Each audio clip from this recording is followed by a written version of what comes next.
Bienvenidos. Hoy vamos a sumergirnos en un material que la verdad es fascinante. Sí, es increíble. Nos llegó una guía de estudio sobre psicopatología freudiana y más que un texto académico, a mí me pareció casi un manual de instrucciones. Sí, como de una maquinaria súper compleja. Exacto, una maquinaria a veces caótica, nuestra propia mente.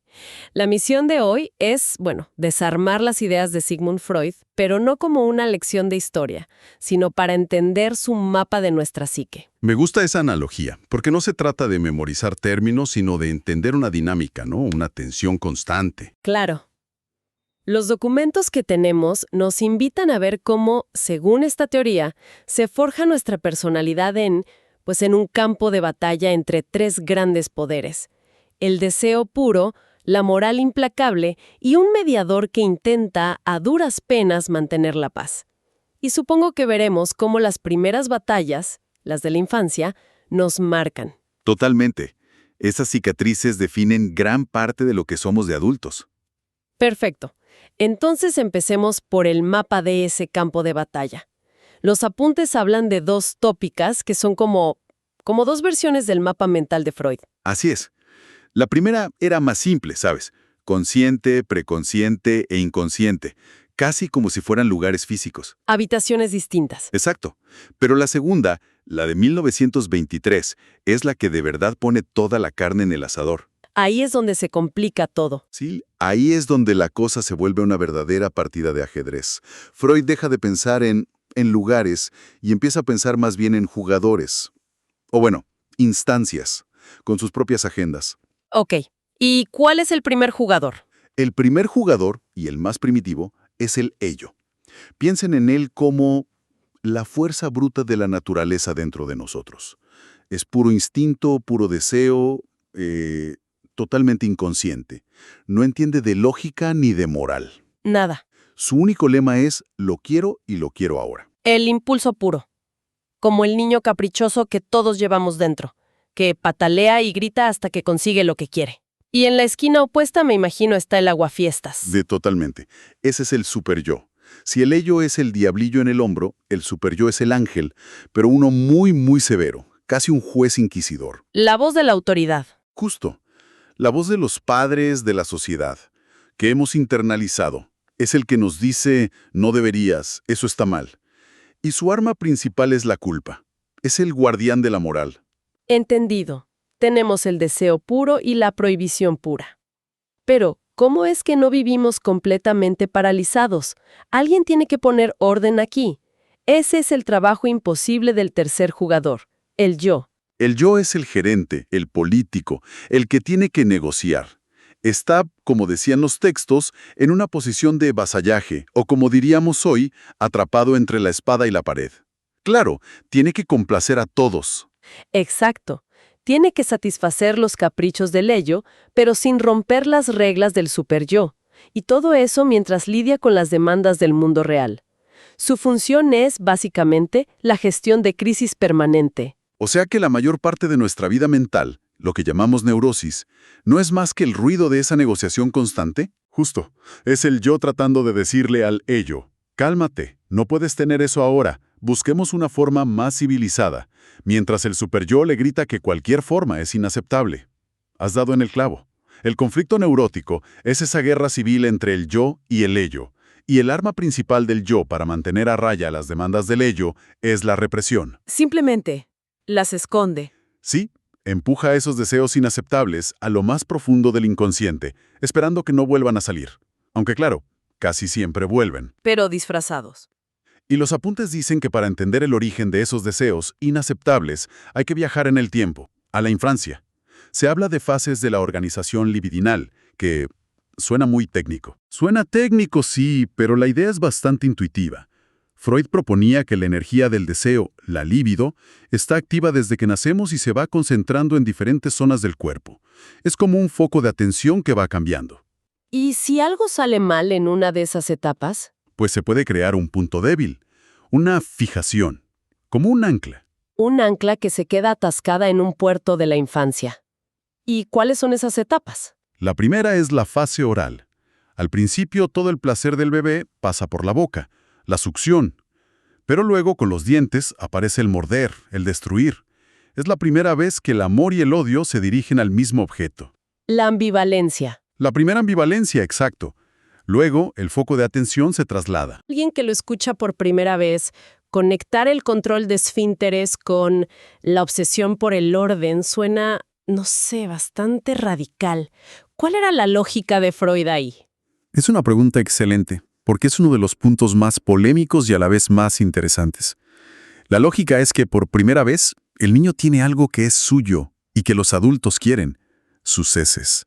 Puede darlo como un regalo, o puede retenerlo y ejercer poder. Es el primer gran conflicto entre la voluntad del niño y la demanda social. Exactamente. Entonces, la fijación en la retención, en el control, se vería como el prototipo de la personalidad obsesiva, ordenada, terca, avara.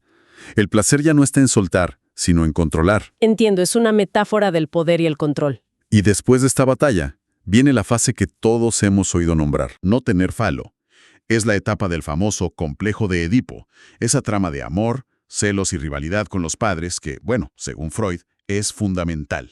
Ok, tenemos las anclas, las fijaciones. Pero ¿cómo es que un ancla que dejé en la fase anal a los 3 años, de repente se activa y me genera un problema a los 30? A través de un mecanismo que es como una máquina del tiempo psíquica, la regresión. ¿Regresión? Sí. Imagina que a los 30 años te enfrentas a una situación que te genera una angustia insoportable en tu vida amorosa, un conflicto de tipo fálico. Si esa angustia es demasiada, el yo puede entrar en pánico y, en lugar de afrontarla, ordena una retirada. Huye hacia atrás. Huye hacia atrás, exacto. La libido retrocede por el camino que ya conoce hasta un punto de fijación anterior, un lugar que, aunque conflictivo, era más seguro. Así, un problema de celos se puede transformar en una compulsión por la limpieza, regresando a la lógica de la fase anal. Es fascinante. Es como si la mente prefiriera lidiar con un demonio conocido que con uno nuevo. Y esto me lleva a otra pregunta. Si el yo está en esta batalla constante, ¿de dónde saca la fuerza? O sea, tiene que tener una buena opinión de sí mismo. Es ahí donde entra el narcisismo. Justo ahí. Y los apuntes hacen una distinción crucial que a menudo se pierde. No hay un solo narcisismo, sino dos conceptos. Primero está el yo ideal. Yo ideal. Piensa en él como el eco de nuestro narcisismo original, de cuando éramos bebés y sentíamos que el universo giraba a nuestro alrededor. Su majestad del bebé, como decía Freud. Es una fantasía de perfección y omnipotencia perdida. Una especie de nostalgia por un poder absoluto que nunca tuvimos realmente. ¿Y el otro concepto? El otro es el ideal del yo. Y este no es un eco del pasado, sino un proyecto a futuro. Es el modelo al que aspiramos ser, la vara con la que nos medimos. Este se forma de afuera hacia adentro. Exacto. Se forma a partir de lo que admiramos en nuestros padres, en la cultura. Es la voz que nos dice, deberías tener éxito, deberías ser una buena persona. Nuestra autoestima depende directamente de la distancia que percibimos entre nuestro yo actual y ese ideal del yo. Entonces, para simplificarlo, el yo ideal es un recuerdo de lo perfecta que fui, mientras que el ideal del yo es una orden de lo perfecta que debo ser. Esa es una forma brillante de resumirlo. Es una tensión constante. Bien, hemos hablado de la guerra interna, la neurosis, pero los textos trazan una línea muy clara con otra estructura, la psicosis. La presentan como una batalla completamente diferente. Sí, si la neurosis es una guerra civil, la psicosis sería una guerra con el mundo exterior. Una ruptura de relaciones diplomáticas con la realidad. Explica eso un poco más. En la neurosis, como dijimos, el conflicto es entre el yo y el ello. El yo reprime un deseo, pero nunca niega la realidad. Como mucho, intenta evitarla. Sabe que está ahí, aunque le duela. Exactamente. Mientras que en la psicosis, el conflicto es entre el yo y el mundo exterior. Hay un fragmento de la realidad que es tan insoportable que el yo, en lugar de reprimir un deseo, utiliza un mecanismo mucho más drástico, la desmentida, la borra. Directamente amputa ese pedazo de realidad. Pero como la mente no tolera el vacío, el segundo paso es construir una realidad nueva, un delirio, que sea coherente con los deseos del ello. Por eso se dice que el delirio no es la enfermedad, sino el intento de curación. Es un parche. Es el parche que el yo pone sobre el agujero que dejó en la realidad. Es como la diferencia entre cerrar las cortinas para no ver algo feo que pasa en la calle, que sería la neurosis, y directamente tapiar la ventana y pintar un paisaje bonito en la pared. Esa analogía es perfecta. Ilustra la diferencia fundamental. Ahora, profundicemos en las armas que usa el yo. Los apuntes citan a Otto Fenichel, que explica por qué nos defendemos. O sea, no es por capricho. Ok. Otra señal es la culpa, que Fenichel describe como la angustia que siente el yo ante los ataques del superyo. Y finalmente, el asco y la vergüenza, que son defensas para mantener a raya las pulsiones más infantiles. Y lo interesante es que cada estructura parece tener su arsenal preferido, su caja de herramientas especializada. Sí, es como si cada uno se especializara en un tipo de combate. La histeria es la maestra de la represión y la conversión. La conversión es cuando el conflicto se vuelve un síntoma corporal. Eso mismo, reprime el conflicto y lo convierte en una parálisis, una ceguera. Algo que no tiene causa médica, pero sí una causa psíquica muy potente. La fobia, en cambio, parece más de atacar a distancia. Exacto, su mecanismo estrella es el desplazamiento.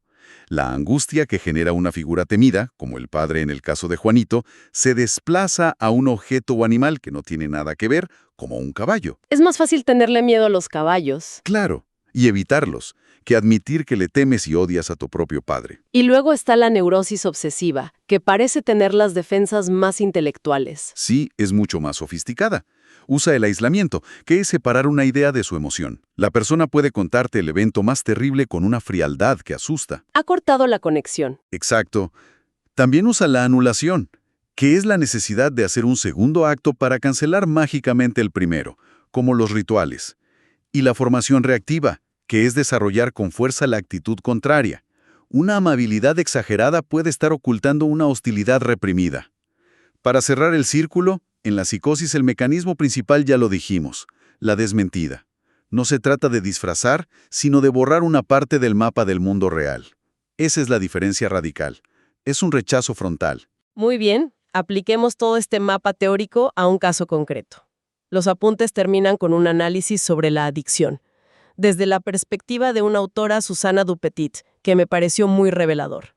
La visión de Dupetit es potente, porque saca el foco de la sustancia y lo pone en la función que cumple.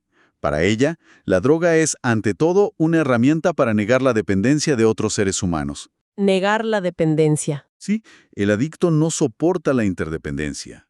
La idea de necesitar a alguien que puede fallarle, frustrarle, abandonarle. Por eso elige un objeto, el tóxico, que es predecible y controlable. Es una fantasía de autosuficiencia. Una ilusión de omnipotencia, exacto. Entonces, la adicción no sería tanto un amor por la droga, sino un rechazo profundo a la fragilidad de las relaciones humanas. Y ella lo organiza en dos cosmovisiones. Sí, es una forma muy gráfica de explicarlo. Por un lado, la cosmovisión omnipotente del adicto, que ella llama el fantástico reino del ya está. No hay espera, no hay frustración. La satisfacción mágica e inmediata. Eso es. En este mundo se intenta inanimizar lo animado, es decir, tratar a las personas como si fueran objetos. Y la alternativa, el camino de la recuperación, sería la otra cosmovisión. La cosmovisión realista, que es la de la salud mental, es aceptar que necesitamos a los otros, que la frustración es parte de la vida y que hay una diferencia entre desear algo y tenerlo. Y si ponemos esto bajo la lupa de Freud, ¿cómo encaja con todo lo que hemos hablado? Encaja a la perfección. Primero, la adicción implicaría una regresión masiva a la fase oral. Es el intento de calmar toda angustia a través de la boca, de incorporar algo. Para llenar un vacío. Para llenar un vacío existencial. Segundo, es el triunfo absoluto del principio del placer sobre el principio de realidad. Y por último, Freud mismo lo conectó con un sustituto de la masturbación. ¿Cómo es eso? En un sentido profundo. ¿Es una satisfacción solitaria que cortocircuita la necesidad de buscar el placer en un otro, evitando así todo el conflicto y la angustia que implica el encuentro? La verdad es que es abrumador y fascinante a la vez. Hemos pasado del mapa general de la mente a las huellas que deja la infancia. y hemos terminado viendo cómo esa lógica puede explicar la adicción. Es como si el director ejecutivo de nuestra vida, el yo, en realidad no tuviera tanto poder. Pasa todo el día negociando con un niño caprichoso, el ello, y un juez implacable, el superyo. Exacto. Y para dejar una idea final resonando, los propios textos nos empujan a una pregunta inquietante. Si todas estas defensas, la represión, el desplazamiento, operan de forma automática e inconsciente como un sistema inmunológico de la mente del que no nos enteramos, ¿hasta qué punto somos los verdaderos autores de nuestras decisiones?